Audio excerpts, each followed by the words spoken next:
Selamat sore Bu Diana. Sore Mas Ian, apa kabar? Oke, Alhamdulillah baik Bu. Semoga Bu Diana, rekan-rekan Maybank dan viewer semuanya tidak dalam kondisi yang sehat walafiat. Oke ya, sehat-sehat gitu. Ini setelah Januari ya Mas Ian ya, live Betul, kita betul Bu kedua di Diana. tahun ini ya, setelah Januari ya. Betul. Dan besok Rabu STM kita kedua di tahun ini. Jadi Ya, buat rekan-rekan semuanya, jangan lupa untuk ikut kelas pasar modal level 1 IDX Semarang dan Maybank Sekuritas. Besok Rabu banget nih. Linknya silahkan cek feednya IDX Semarang atau kalau belum nemu DM aja ke IG-nya IDX Semarang. Nanti akan saya kasih untuk linknya. oke. Pak Adi sepertinya sudah Oke. bergabung Mas Ian. Oh iya, Ya, saya invite Ludiana. Sebentar. oke.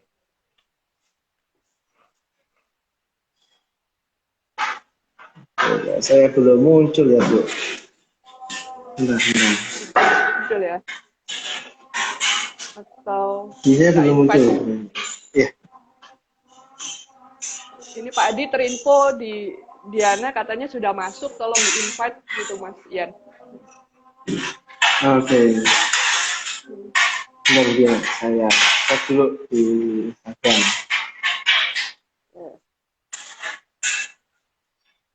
Semarang hujan atau panas Mas Ian? Oh ini tadi hujan cuma sebentar Bu, terus panas lagi. Ya.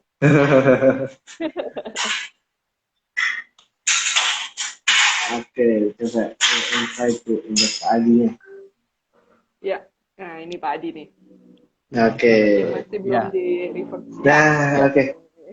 Selamat sore Pak Adi. Selamat sore, kita Mas Ian. sama-sama biru-biru nih Mas Ian. Oh iya, saya sendiri yang berbeda ya. Iya, nggak mirip, abu-abu Batik-batik biru ya. gitu, nggak mirip. Iya, batik-batik. Iya. Lihat Pak Adi Maksisi yang soalnya pakai biru, saya pakai biru aja nanti berarti. Iya tadi kan dia juga nonton tuh Pak Adi live Iya, siang tadi. saya juga nonton, nanya lagi. Iya. Oke, baik Bu Diana, Pak Adi. Oke, ya. Ini menarik banget. Kan kita itu market kita itu sampai saat ini masih dibayangi ya dengan Rusia dan Ukraina nih gitu kan Bu. Pak. Bagaimana dampaknya ke secara global ke market kita dan lain sebagainya gitu kan. Maka untuk sore hari ini kita live IG-nya akan bahas itu gitu kan. Seperti yang sudah kita tampilkan di atas dampak sanksi ekonomi Rusia dan bagaimana investasi di emerging market. Karena kita tahu Indonesia sendiri itu kan emerging market ya atau negara berkembang sehingga pasar modalnya itu masih sangat berpengaruh oleh hal-hal yang terjadi di isu global, terutama di negara-negara besar seperti Rusia, Amerika, Cina, Uni Eropa, dan lain sebagainya. Nah, lalu sebenarnya sebelum kita membahas masuk ke situ, Pak Adi Widiana, IHSG ini kan masih mau closing ya, Pak Adi ya. Iya, Kira-kira betul IHSG-nya Mas sore Ian. ini di berapa nih, Pak Adi? Sebelum kita masuk ke Rusia Ukraina nih, biar Yang jelas, merefresh dulu. ya, yang jelas sih 7.000 belum menyentuh sih. Masih belum bisa nyentuh ya. Masih belum ya, Pak. Belum. 69 lah ya. Masih akan Ya, diperketat di level 69. yang 960 ya ini tadi saya lihat ya. Wah ini udah mepet banget sebetulnya ya Pak Adi ya. Tinggal blue Mepet. chipnya itu ya beberapa hari hijau aja kayaknya 7.000 dari depan mata sebetulnya. Iya Tapi benar. ya, Astranya bisa naik ya tuh. Bisa udah 7.000 tuh kalau Astra 7.000 misalkan nih. Udah. Yang lain tetap ya. tidak. Hmm. Betul Pak Adi. Saya masih ingat yang kemarin akhir tahun itu kita live IG bahas Astra itu kan. Sempet nih dia turun gitu kan. Lalu kemarin nih dia udah recovery lagi ya bahkan cepat kembali ke harga yang waktu kita bahas waktu di live IG itu. Artinya memang benar nih yang disampaikan Pak Adi dan Budiana teman-teman waktu live IG akhir tahun kemarin bahwa memang sektor otomotif itu menarik banget. Cuma memang tunggu momentum. Nah, ini yang menarik ya Pak Adi ya. Kalau berinvestasi itu momen itu sangat penting karena good company itu nanti akan didukung dengan good story itu akan membuat harga sahamnya juga menjadi good gitu loh teman-teman. Nah, ini yang teman-teman kadang lupa nih Pak Adi Budiana. Mereka terlalu mengkhawatirkan hal-hal lain, hal-hal eksternal sehingga mereka lupa dengan internal atau kondisi perusahaan. Gitu. Oke, itu kayaknya tadi prolognya gitu dulu sih Pak Adi ya. Jadi saya akan sapa lagi untuk teman-teman semua. Selamat datang di acara Maksiswan sore hari ini bersama dengan IDX Semarang dan Maybank Sekuritas. Nah, sore ini kita akan membahas dampak sanksi ekonomi Rusia bagi investasi di emerging market. Sebelum kita bahas ke situ, kita buka dengan pertanyaan pembuka nih Pak Adi. Sebenarnya apa sih yang melatar belakangi konflik yang terjadi di Rusia dan Ukraina ini Pak Adi? Iya. Oke, iya. Saya sebenarnya bukan pengamat militer gitu ya, atau pengamat hubungan internasional, tapi saya banyak baca, banyak dengar-dengar gitu ya, YouTube gitu, saya baca, nonton YouTube masalah kenapa sih Ukraina ini kok, Rusia kok ini ya, pengen nyerang Ukraina tuh sampai benar-benar perang gitu ya, benar-benar nyerang habis-habisan gitu ya, hancur Ukraina itu hancur gitu ya, nah, tanpa istilahnya di sini Amerikanya belum bantu gitu ya, malah naruh senjata-senjata bekas disuruh perang sendiri gitu. Nah sebenarnya iya, sebenarnya Rusia tuh kayaknya udah merasa apa ya, merasa terganggu dengan pertahanan dan keamanannya dia sejak presiden di bawah Zelensky ya, Volodymyr Zelensky ini ada gelagat-gelagat mau bergabung dengan NATO, tapi belum bergabung ya. Jadi istilahnya masih berteman dekat lah ya, berteman dekat. Setelah cerai dari Rusia, mau coba berteman dekat dengan NATO, tapi ada gelagat-gelagat mau menjadi anggota NATO karena Zelensky sendiri sebenarnya orang turunan Yahudi. Jadi ya Yahudi ya Amerika lah ya, Yahudi itu masih ke Amerika, dia turunan Yahudi ya, ada gelagat-gelagat yang mau bergabung dengan NATO.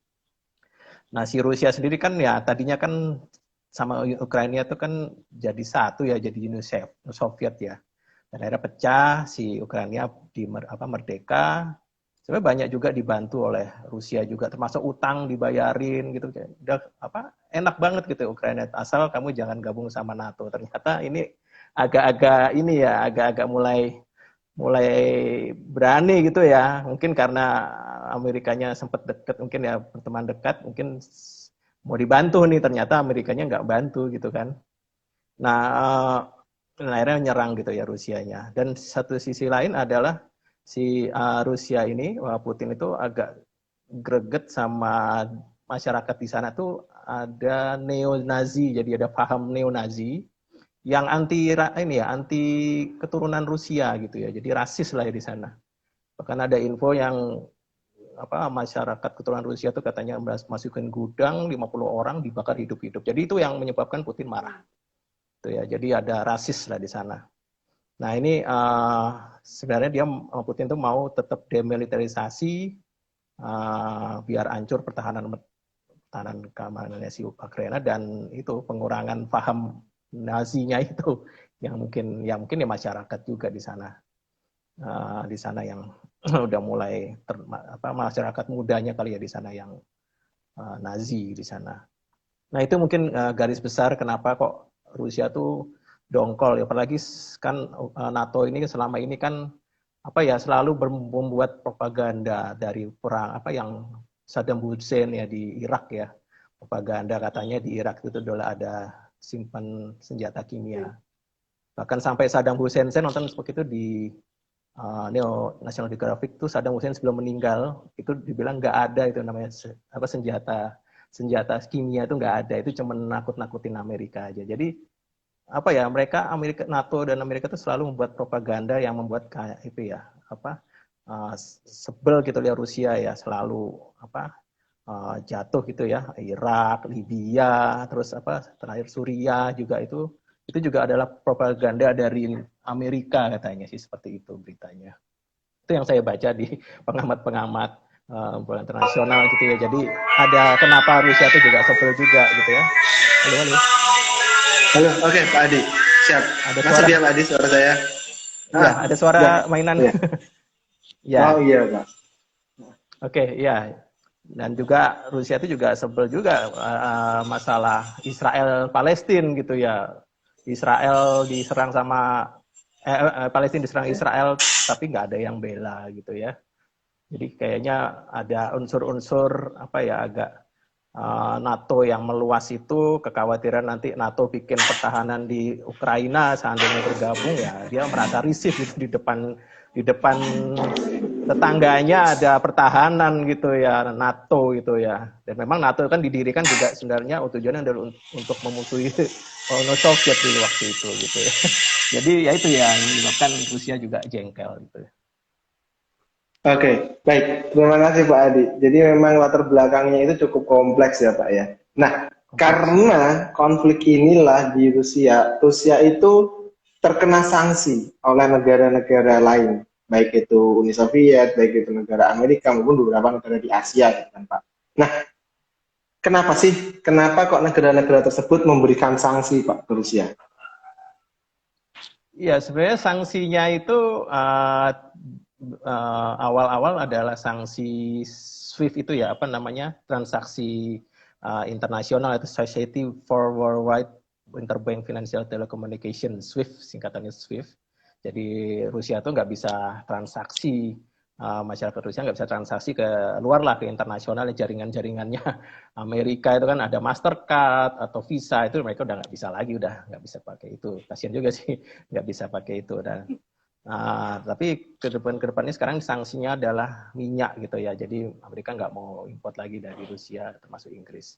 Ya, kenapa diberikan sanksi ya? Karena Amerika ngelihat Rusia nyerang itu kelihatannya dari tanggal 24 Februari itu ya. Amerika memberikan sanksi. Dan waktu yang PBB itu kalau nggak salah ada juga yang nggak setuju juga masalah invasi Ukraina. Kalau nggak salah China sama India kalau nggak salah itu nggak netral dia. Jadi nggak ikut mendukung itu. Jadi ada pecah juga kan di China dan India, dan China pun negara besar. Jadi misalkan Rusia nggak bisa ekspor ke Eropa, ya udah ekspor aja ke China sama India. Masih penduduk besar loh itu, dua penduduk terbesar di dunia kan, India sama Rusia. Jadi sebenarnya mereka ya bisa lempar ke lain gitu kalau misalkan Eropa nggak butuh amat gitu ya. Itu sih sanksinya sih sebenarnya agak-agak setengah hati juga, karena Jerman juga kayaknya masih butuh juga gas dari Rusia gitu ya. Sangat tergantung ya Eropa itu energi dari Rusia gitu ya. Ya, betul sekali Pak Adi. Ini yang menarik Pak Adi, karena kita tahu Rusia itu termasuk salah satu eksportir bahan baku terbesar, mulai dari batu bara, gas, gandum, dan lain sebagainya kan, yang diekspor baik itu ke Eropa, ke Amerika maupun ke negara Asia. Nah, dengan adanya sanksi ini memang sebenarnya tidak hanya memberatkan bagi Rusia, tapi juga bagi negara-negara tersebut sendiri ya Pak Adi, kesimpulannya ya. Karena mereka juga membutuhkan bahan-bahan tersebut dari Rusia. Bahkan kalau kita lihat harga-harga komoditas sempat meningkat cukup signifikan tuh Pak Edi ya, dari tanggal 24 ketika invasi itu dimulai. Kemarin saya ngecek ada harga batu bara, harga minyak, harga gandum itu udah seperti roket mau ke Mars gitu Pak, langsung aja menukik ke atas gitu ya grafiknya. Nah itu yang menarik sekali Pak Adi untuk kita bahas. Nah lalu Pak Adi, kalau kita berlanjut ke pertanyaan selanjutnya, itu kan dampak sanksi sosial dan ekonomi ya yang diterima oleh Rusia. Nah sedangkan di market kita Pak, atau di Indonesia, nanti dampaknya seperti apa Pak yang terjadi di Rusia tersebut? Iya, kalau bagi Indonesia ya sebenarnya dampak secara langsungnya itu nggak ada, karena hubungan dagang Rusia dengan Indonesia itu kecil gitu ya. Ekspor Indonesia ke Rusia itu hanya 1,1% terhadap total permintaan Rusia gitu ya. Sementara import Indonesia dari Rusia hanya 0,2%. Jadi kecil sekali gitu ya hubungan dagang. Tapi dampak yang ke harganya itu yang berpengaruh gitu. Justru benefit karena kita adalah net exporter untuk komoditas gitu ya. Dari CPO, batu bara, itu yang kalau minyak kita net import ya. Tapi kalau ekspor kan ada CPO, batu bara. Tapi net-netnya kita diuntungkan karena kita net ekspor komoditas gitu ya. Ya, halo cek Pak Adi. Oh ya, selesai. Ya. Betul sekali Pak, karena kalau kita lihat dampaknya itu yang lebih gede adalah dampak tidak langsungnya seperti kenaikan harga komoditas dan Pak dan lain sebagainya yang itu berpengaruh ke kita. Tapi Pak yang ingin saya gali lebih dalam, kita itu kan neraca dagangnya itu surplus. Surplus itu kebanyakan karena komoditas ya Pak ya. Nah, Ya, dengan adanya sanksi ke Rusia ini sehingga Rusia tidak bisa mengeluarkan barangnya dan sehingga harga komoditas itu naik, apakah nanti itu akan berdampak positif ke neraca dagang kita Pak? ya, dampak jelas gitu ya. Neraca perdagangan pasti positif karena account kita pasti positif. Nah, mungkin yang akan berdampak ke subsidi energi. Kita masih import minyak ya. Subsidi energi meningkat gitu ya. Tapi mungkin akan dikompensasi dengan meningkatnya pendapatan komoditas ya, pajak, pendapatan di luar pajak ya, sektor mining ya, itu juga akan meningkat gitu ya. Itu nanti akan diskusi seperti kejadian di tahun 2008 ya, waktu itu boomingnya komoditas itu kita neraca perdagangan kita positif, current account kita positif, anggaran APBN ya itu hanya minus 0, berapa persen terhadap GDP. Walaupun ya karena itu ditolong oleh naiknya pendapatan dari pajak terutama komoditas gitu ya. Sementara ada upaya juga efisiensi dari anggaran belanja dan subsidi membengkak waktu itu ya. Karena minyak itu yang disubsidi waktu itu dari 4.500 jadi 6.000. Itu ini ya tahun 2008 itu masih premium ya. Ron 88. Kalau sekarang kan yang disubsidi kan premiumnya udah nggak ada kan. Sekarang Pertalite dan Pertamax ya, 92 ya. Oktan 92. Itu yang disubsidi. Kelihatannya itu akan membekak karena pemerintah mau nggak mau harus ya subsidi silang gitu ya, istilahnya keuntungan dari jualan komoditas sebagian untuk subsidi supaya apa inflasinya nggak gede-gede amat gitu ya. 2008 inflasi kita 10% waktu itu.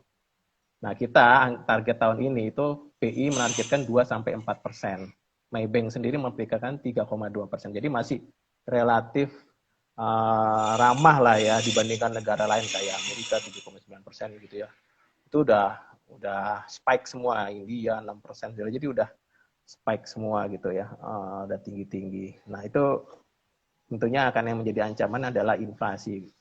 Nah, itu BBM untungnya sih masih disubsidi, tapi minyak yang sekarang lagi krisis ya, minyak goreng. Minyak goreng lagi krisis, nah itu yang mesti jadi ini ya, karena di pasaran susah gitu ya, walaupun harganya ditekan. Ya, baik Pak Adi. Jadi memang kalau neraca dagang kemungkinan masih akan surplus dan untuk inflasi selama masih di kisaran ekspektasi 2-4% masih aman lah ya Pak ya. Karena kalau kita lihat beberapa investor itu mengkhawatirkan hyperinflasi, padahal inflasi kita aja Februari year on year masih di kisaran 2%. Dalam artian kan masih jauh gitu ya Pak ya untuk mencapai lebih dari 4 bahkan hyperinflasi. Beda dengan kalau kita ngomong negara seperti Amerika dan negara-negara besar lainnya inflasinya udah cukup tinggi, udah sampai di atas 5 kan, ya Pak ya. Jadi memang sepertinya masih aman lah ya untuk neraca dagang dan inflasi kita terkait dengan berita ini. Nah ya Pak Adi. Nah, yang menarik Pak Adi, market itu ketika serangan Rusia dimulai ke Ukraina 24 Februari itu, IHSG kita sempat turun. Uniknya, itu cuma bertahan 1 hari. Nah, apakah menurut Pak Adi terkait dengan serangan Rusia ke Ukraina ini tidak begitu signifikan dampaknya ke capital market kita Pak Adi? Iya, ini sudah kelihatan memang terlihat dari asingnya itu masih masuk terus gitu ya.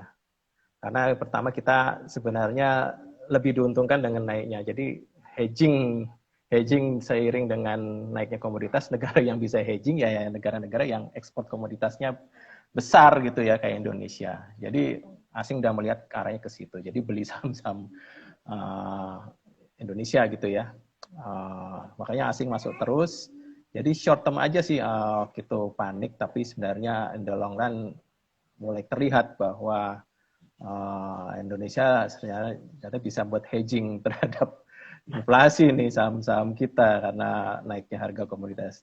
hedging terhadap stagflasi juga. Mungkin kalau kayak negara-negara penerima komoditas kayak Eropa ya udah pasti negaranya inflasinya tinggi, ekonominya melambat tuh pasti minus, mungkin akan minus lagi. Sebenarnya Indonesia kan COVID-nya udah dicabut pelan-pelan, Bali udah nggak perlu karantina gitu ya. Sekarang artinya mobilitas masyarakat sudah mulai normal nih arahnya nih kan. Jadi GDP kita masih akan better lah ya. Kita akan berikan 5,4%. Jadi isu mengenai stagflasi nggak akan terjadi di Indonesia menurut saya karena kita masih bisa mengkompensasi itu sering dengan naiknya harga komoditas. Itu. Baik Pak Adi, berarti memang secara capital market sih terkait isu Rusia Ukraina dampaknya udah jelas-jelas ya Pak, tidak begitu signifikan terhadap market kita. Masih banyak berita-berita positif, sentimen-sentimen katalis positif yang disebutkan Pak Adi tadi yang akan lebih mendrive market ke depannya. Yang mari kita berdoa bersama juga rekan-rekan semuanya agar IHSG bisa ke 7.000 lah seenggaknya ya. Jadi kalau buat 7.000 tuh beli mie ayam tinggal tambah dikit lah gitu kan. Nggak kayak dulu nih waktu awal-awal pandemi ya, 3.000 4.000 beli mie ayam kurang banyak IHSG. Gitu teman-teman. Oke, baik Pak Adi. Sebelum lanjut kita bahas ke sektoral yang menarik, saya mau ke Budiana dulu nih. Sambil kita intermezzo dulu ya rekan-rekan. Kalau ada pertanyaan rekan-rekan boleh drop di kolom komentar, nanti akan Budiana dan Pak Adi bantu jawab. Ketika pertanyaan itu bisa kita jawab bersama-sama. Baik Budiana, kita besok Rabu ada acara kan. Teman-teman juga mungkin udah ngecek nih ke Instagram kita di IDX Semarang, yaitu ada SPM level 1 IDX Semarang bersama dengan MyBank Sekuritas. Sama seperti SPM sebelumnya, SPM ini memberikan kesempatan teman-teman untuk belajar basic investasi di pasar modal, gimana cara beli saham, obligasi reksadana dan sebagainya. Dan karena kita bekerjasama dengan MyBank, bagaimana cara berinvestasi atau membeli produk di pasar modal melalui MyBank Sekuritas. Nah, Bu Diana, mungkin bisa dijelaskan kepada kami, Bu, keuntungannya kita bergabung menjadi nasabah MyBank Sekuritas itu apa, Bu Diana?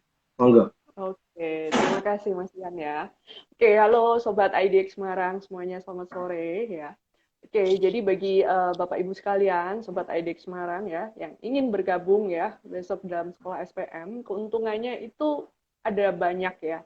Yang pertama ya, pasti kalau harapannya apa sih ketika kita itu mulai ya, kepingin belajar untuk berinvestasi saham, pasti kita kepingin dapat insight dulu ya, karena misalkan sama kayak saya dulu nggak ngerti, sekarang pun juga nggak ngerti juga sih ya, masih terus belajar gitu ya, terus belajar karena di sini kan ilmunya selalu baru terus.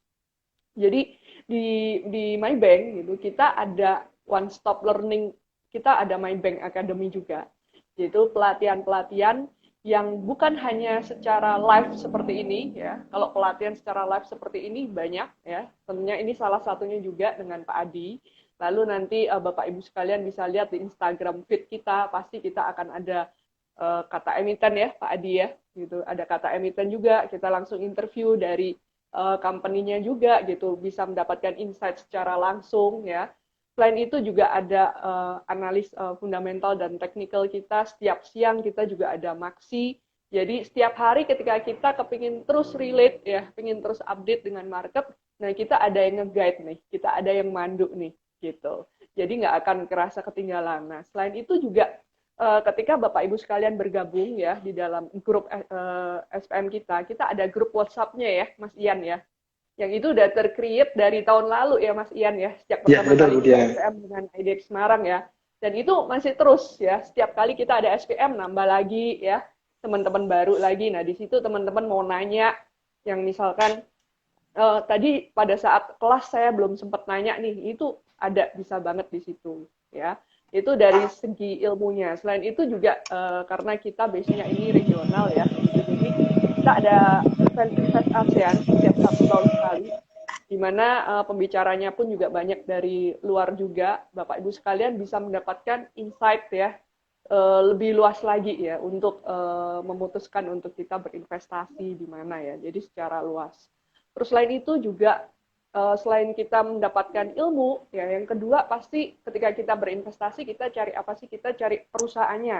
Biasanya yang MKBD-nya cukup besar. Ya kebetulan di kita MyBank Sekuritas MKBD kita ini di atas yang disyaratkan oleh pemerintah, Mas Ian gitu. Jadi pemerintah hanya mensyaratkan MKBD itu 250 miliar ya, kita mungkin ada di sekitar 700 lebih tinggi.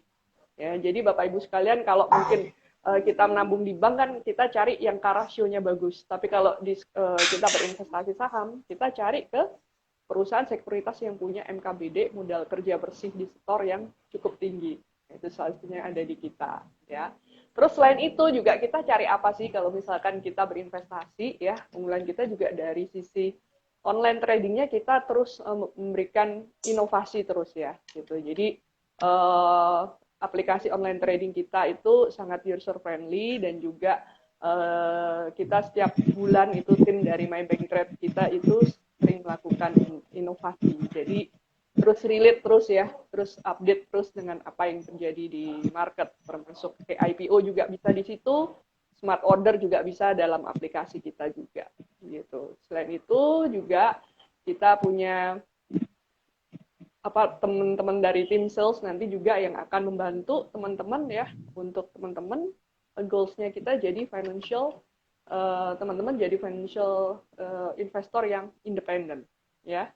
Jadi kita pengennya itu bukan hanya sekedar jadi broker, tapi jadi financial partnernya teman-teman ya, sampai teman-teman jadi investor yang independen. Gitu mungkin, Mas Ian. Oke, baik. Terima kasih Bu Diana. Selalu memberikan gambaran yang pas banget untuk teman-teman investor yang mau mulai investasi. Jadi buat teman-teman juga, saya tuh sering dapat pertanyaan, Mas, sekuritas yang bagus itu seperti apa? Jawabannya selalu sama, teman-teman. Pertama, kita lihat online tradingnya, karena mau bagaimanapun kita beli pakainya aplikasi online trading kan. Nah, MyBank ini termasuk salah satu online trading yang user friendly dan selalu aplikasinya itu berkembang, teman-teman, ikutin perubahan zaman. Yang kedua, carilah yang orang sekuritasnya itu bisa kita mintain tolong, atau dalam artian itu bisa memaintain kita. Karena kalau teman-teman buka akun, apalagi sekarang online gitu kan, ketika ada trouble, teman-teman akan hubungin siapa? Nah, seperti ke SPM, salah satu keuntungan ikut SPM itu adalah nanti teman-teman akan masuk grup WA yang ada Budiana di dalamnya, ada tim MyBank di dalamnya. Jadi ketika teman-teman punya pertanyaan seputar aplikasi, teman-teman punya pertanyaan seputar pasar modal, dan ingin di-replay dengan cepat, ya lewatnya grup SPM. Maka saya sangat menyarankan, saya ikut SPM ya jangan keluar dari grup. Karena kalau ada kebutuhan ke masa depan, teman-teman enak namanya di situ. Gitu kan. Nah itu di MyBank ada gitu kan.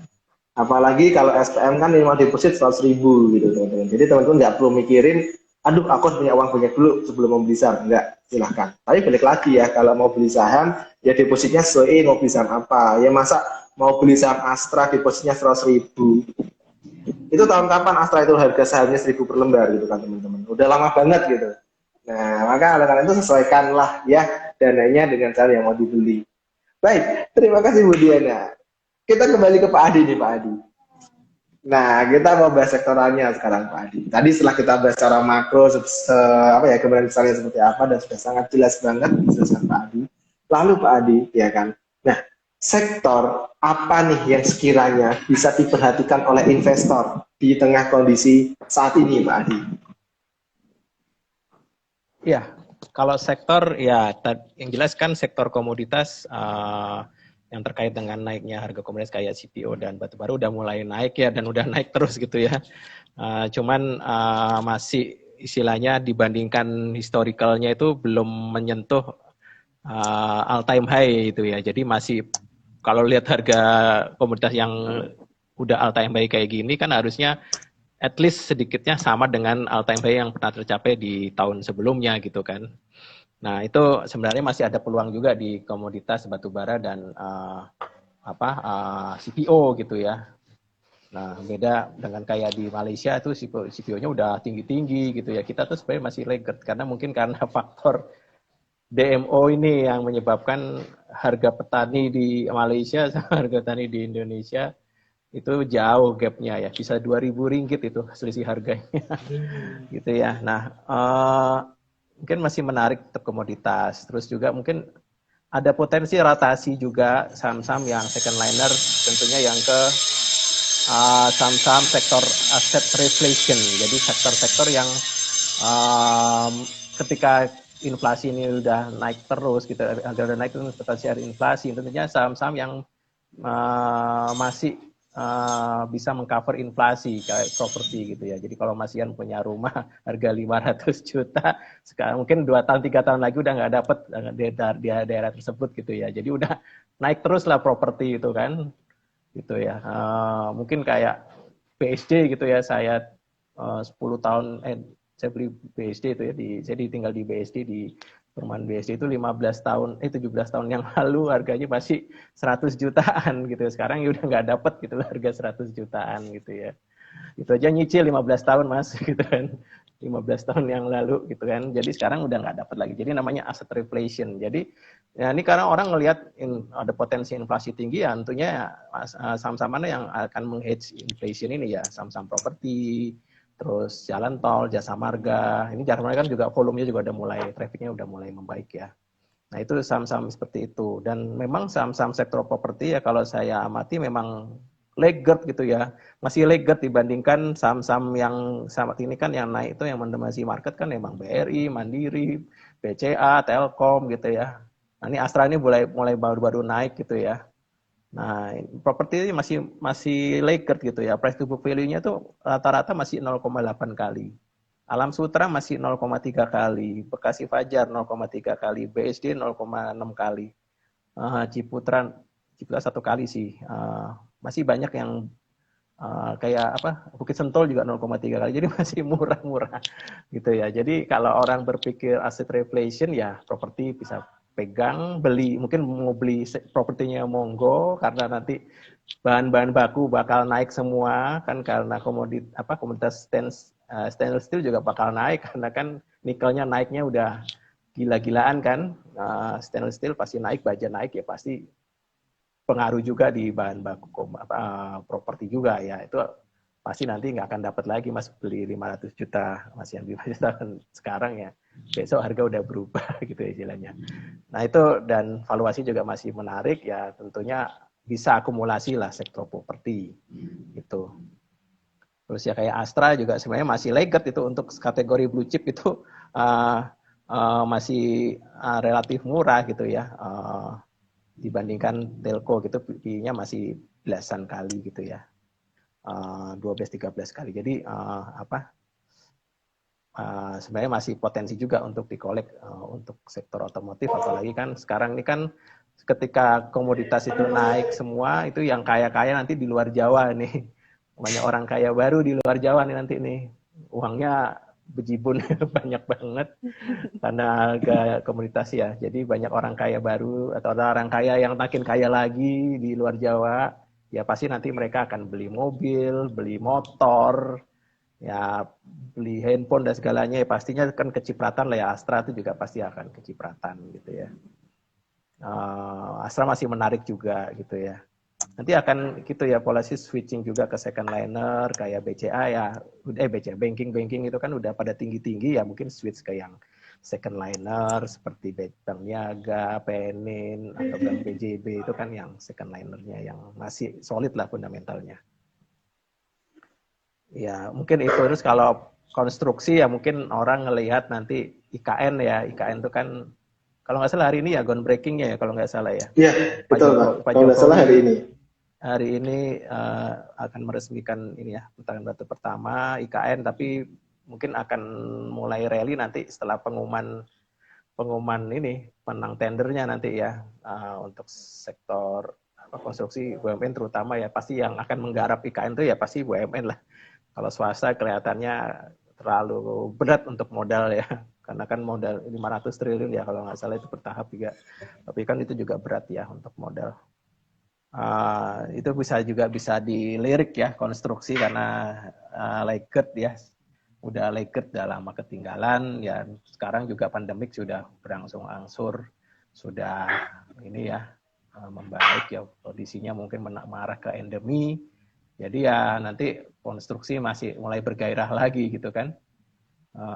Dan sekarang udah mulai udah masih laggard gitu ya istilahnya.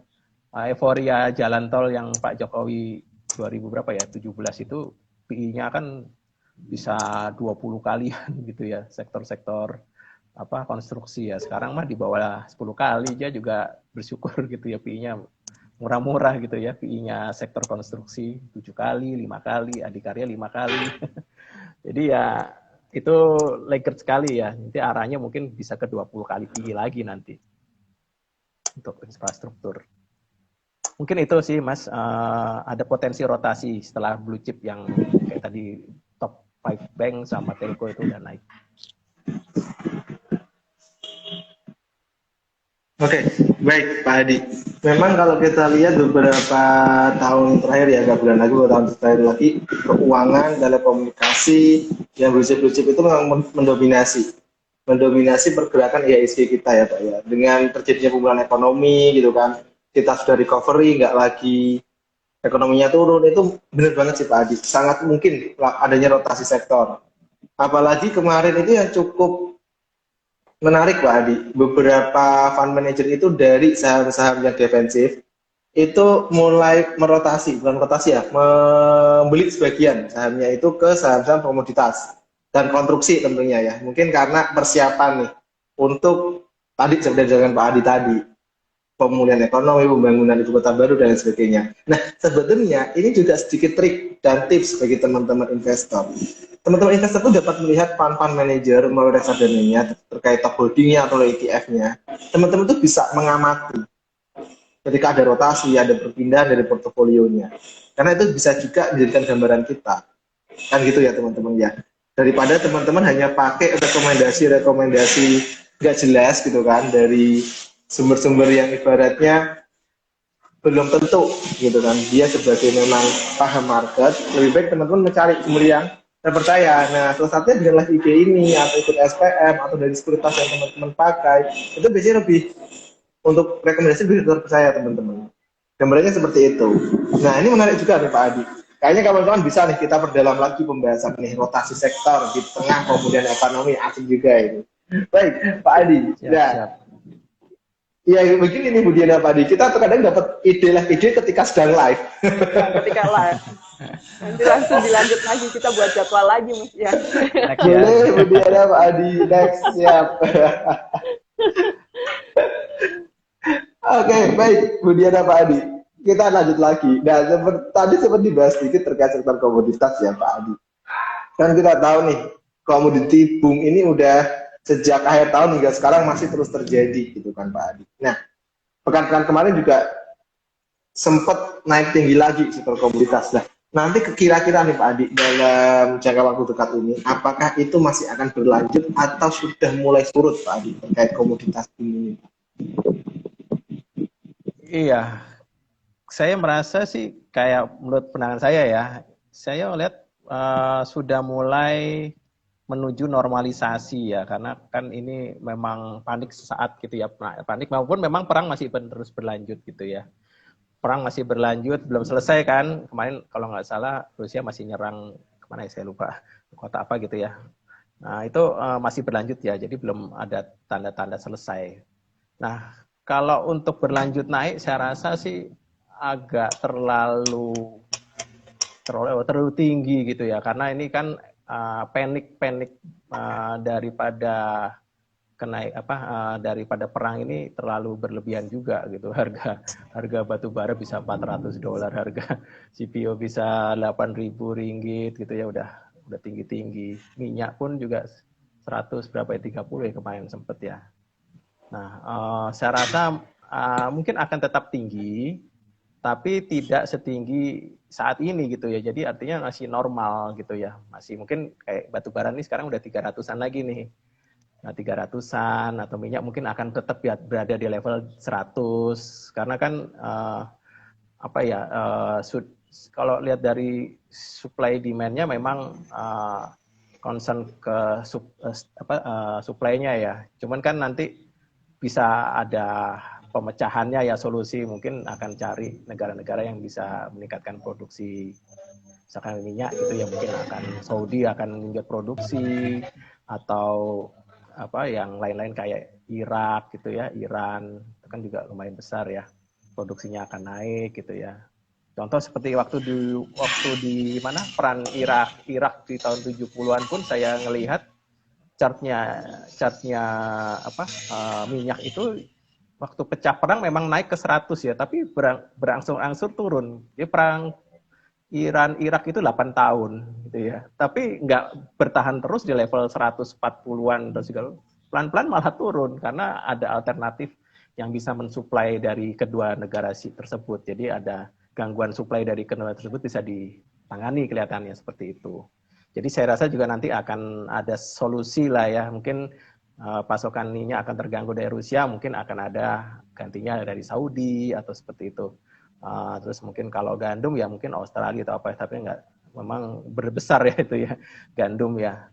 Nah, jadi saya rasa memang tetap tinggi, tapi terlalu berlebihan sih kalau saat ini saya merasa, karena juga nanti demand-nya juga nggak ada. Percuma harga tinggi-tinggi, demand-nya nggak ada, repot juga.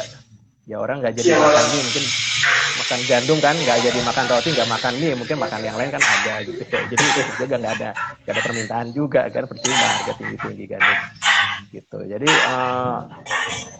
tentunya nanti nggak akan selamanya tinggi gitu ya. Menurut saya nanti akan menuju normalisasi, tapi untuk tahun ini sih saya rasa masih tinggi gitu ya. Masih istilahnya belum normal, harga yang normal gitu ya. Gitu. Oke, baik Pak Adi. Jadi memang sepertinya, ya memang sih benar Pak Adi. Saya juga melihatnya begitu, sudah mulai fase dia ingin kembali ke harga normalnya. Karena yang namanya supply and demand itu kan endingnya mereka kembali ke titik equilibriumnya kalau secara teori ekonomi zaman dulu kita kuliah dapat teman-teman. Gitu ya. Oke, Pak Adi, menarik sekali Pak Adi terkait itu. Nah, ini saya akan lanjut ke beberapa pertanyaan lagi Pak Adi. Dan teman-teman silahkan bila ada pertanyaan yang ditujukan kepada Budiana, Pak Adi atau saya, boleh tulis di kolom komentar. Karena dari tadi saya lihat teman-teman kok nyimaknya fokus banget nih sampai belum ada yang bertanya gitu kan. Silakan teman-teman, boleh bertanya langsung di kolom komentar. Apa mungkin lagi loading gitu, mencerna datanya gitu ya. Ibaratnya transfer datanya terlalu cepat gitu. Terlalu besar size-nya. Lagi hujan Mas, ngantuk kali. Ini di sini hujan Mas. Iya kali Pak. Oh hujan Pak. Ngantuk. Di Budiana hujan Bu. Iya, hujan juga nih. Di saya itu lucu Pak. Di saya itu tadi jam 1 lebih itu hujan, tapi cuma 10 menit. Setelah itu cerah lagi. Oh, bentar di sana. Semoga ini juga cerah sampai malam deh. Nanti saya pulang biar gak kehujanan. Oh, ini masih di kantor ya Mas ya? Iya Pak, ini di kantor yang baru. Nanti monggo Budiana, Pak Adi kalau ke Semarang, kerso mampir ke kantor baru kami Pak. Oh iya. Pasti kalau ke Semarang nanti ya. Iya. Rekan-rekan IDX juga semuanya boleh silakan mampir ke kantor IDX, tapi nanti ya nunggu peresmian, karena kalau sekarang masih banyak renovasi belum selesai, tapi nanti teman-teman butuh data atau butuh apa belum bisa kami layani secara maksimal. Makanya mohon maaf tadi Pak Adi agak bising. Oke. Iya. Baik, Pak Adi Budiana, kita lanjut lagi ke pertanyaan selanjutnya. Pak Adi tadi kan sempat dibahas mengenai rotasi ya Pak ya, rotasi sektoral. Nah, kira-kira nih Pak Adi, untuk portofolio kita sebagai investor, apakah perlu juga melakukan rebalancing atau rotasi Pak Adi di saham-saham yang sudah kita miliki? Ini di portfolio saham aja atau campur atau khusus saham? Oh, bebas aja Pak Adi. Kita ngomongin campur aja deh, biar enak.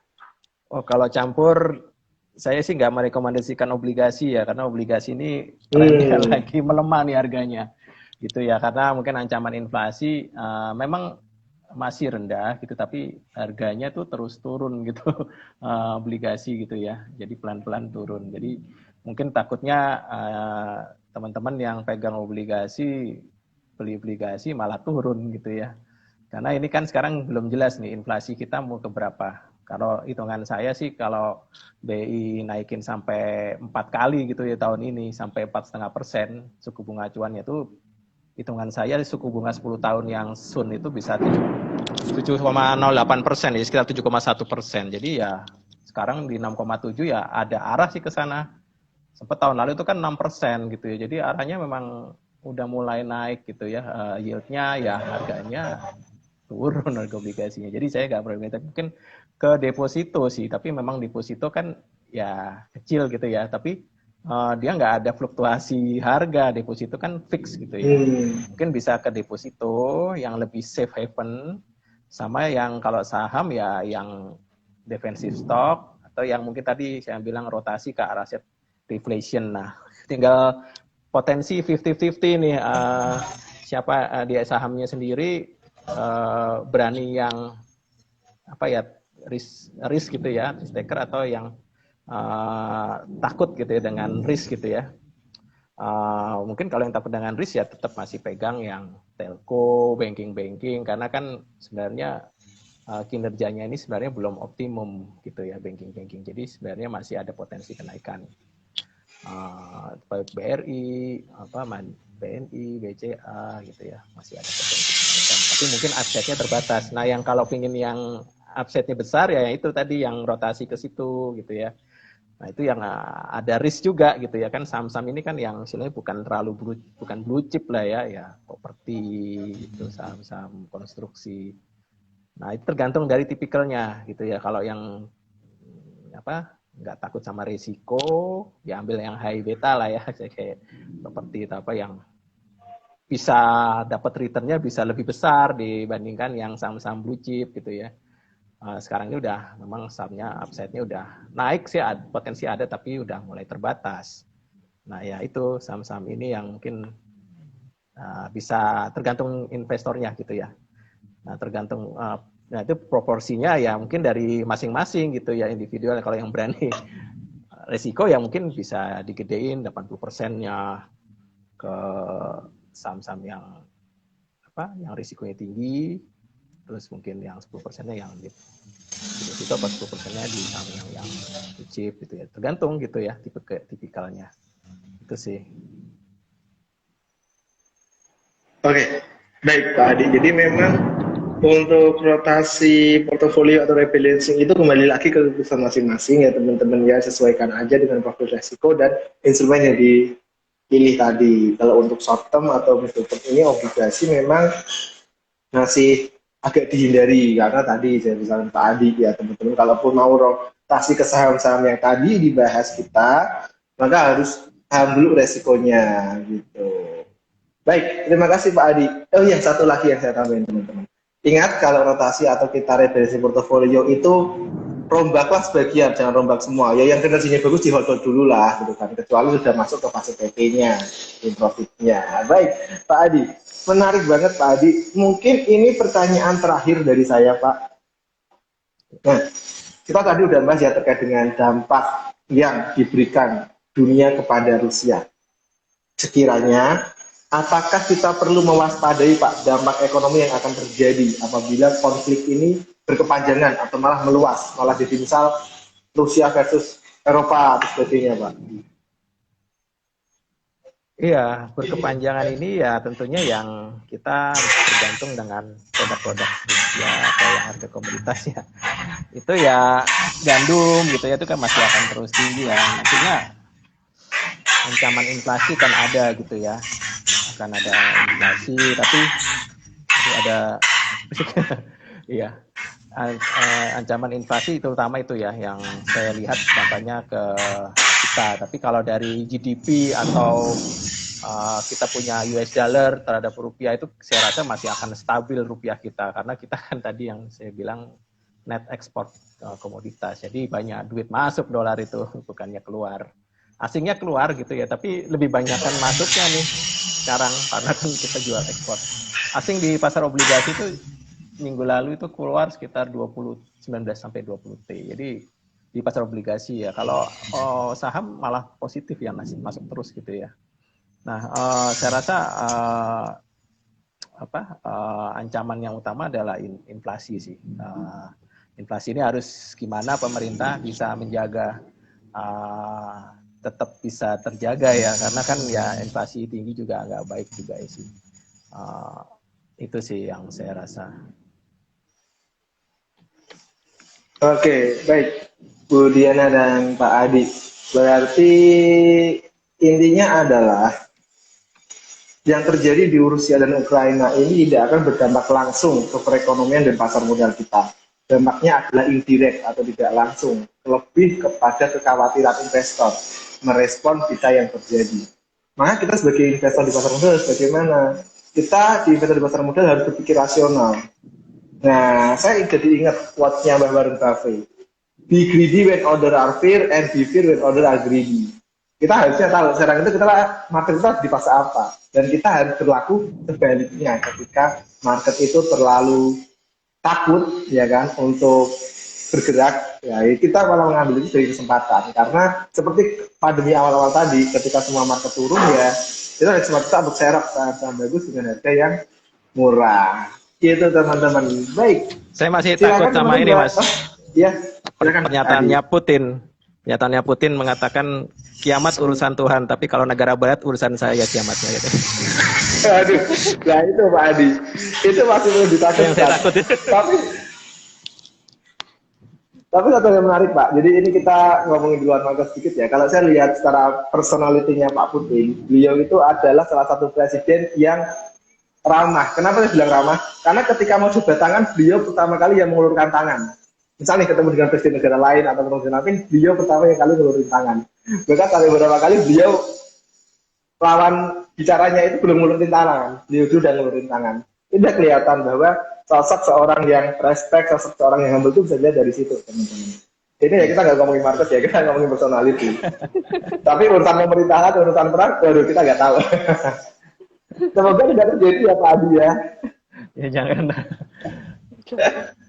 Sudah cukup lah ya teman-teman.